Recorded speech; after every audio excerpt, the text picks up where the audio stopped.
Magandang araw mga kaibigan. Bigyan natin ng reaction, opinion itong post ng Masang Pilipino.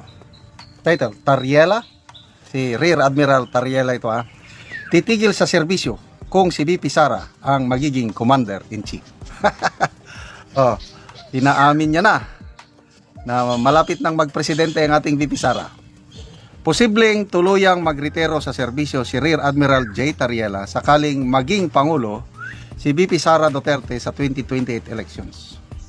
Sa panayam sa kanya ng mamamahayag na si Christian Isguera, direkta niyang sinabi na I'm going to hang my uniform for good, na nangangahulugang handa na umano siyang iwan ng serbisyo kapag nagbago ang pamunuan ng bansa.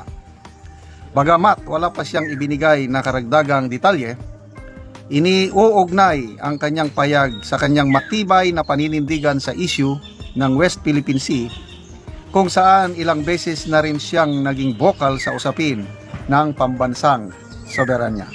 Okay, so good luck Rear Admiral Tariela sa inyong nalalapit na retirement. I don't know kung compulsory na ba ito o optional lang. Tingnan natin ang people's reaction kung nasasayangan ba ang taong bayan kung mawawala siya. O ito, 58,000 nag-react.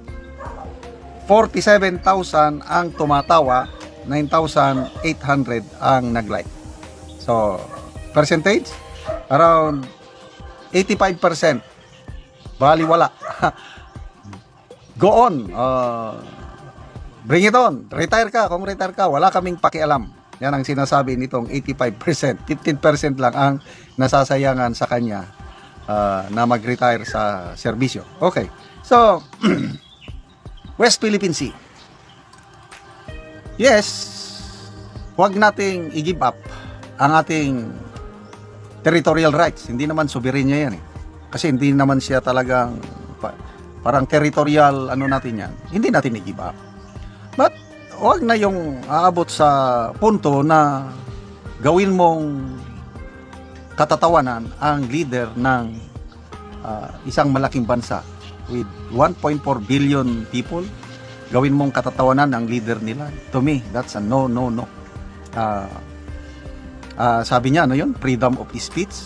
Ano ka? Freedom of speech mo diha na, well, sa atin, okay lang sa atin dahil nasanay tayo. Sa kanila, hindi sila nasanay ng ganyan. Narinig ko si Madam Teresita Angsi, isang Filipino-Chinese leader, na napakataas pala ang ang paghanga ng karamihang Chinese kay President Xi. Kaya nung nakita nila yung caricature na ginawang katatawanan ni Tariela ang mukha ng kanilang presidente, kaya nagreklamo. Kaya yung maanghang na salita ng Chinese diplomats nila sa atin is a reflection yung sentiment sa China na huwag niyong bastusin ang aming Pangulo. Kung kayo dyan sa Pilipinas, pwede niyong iganyan ang inyong Pangulo, sa amin dito, hindi. Ganon. Mabuti naman at na-resolve na. Tumahimik na yung issue. At sana hindi na yon maulit. Kasi our relationship with China ay hindi lang yung West Philippine Sea. Ang dami pa nating dapat i-consider. Ayun, OFWs. Ilang Pilipinos, more than 500,000 OFWs nandun sa China. Oh, kung aawayin mo ang China, pauwiin nila yung 500,000 OFWs, anong mangyari? Matutulungan ba ni Tariela yung 500,000? Matutulungan ba ng mga senador na pinapalayas ang China? Ganun. Oh, yung export, imports natin. Marami tayong industries nakasalalay sa import natin sa China. Pag hindi na sila mag-import ng produkto nila na kailangan sa industries natin, anong mangyari? Export natin, mga prutas, pinya, saging, mangga, durian. The other day, nakakita ko, yung kasili. For the first time, mag-i-export na tayo sa China.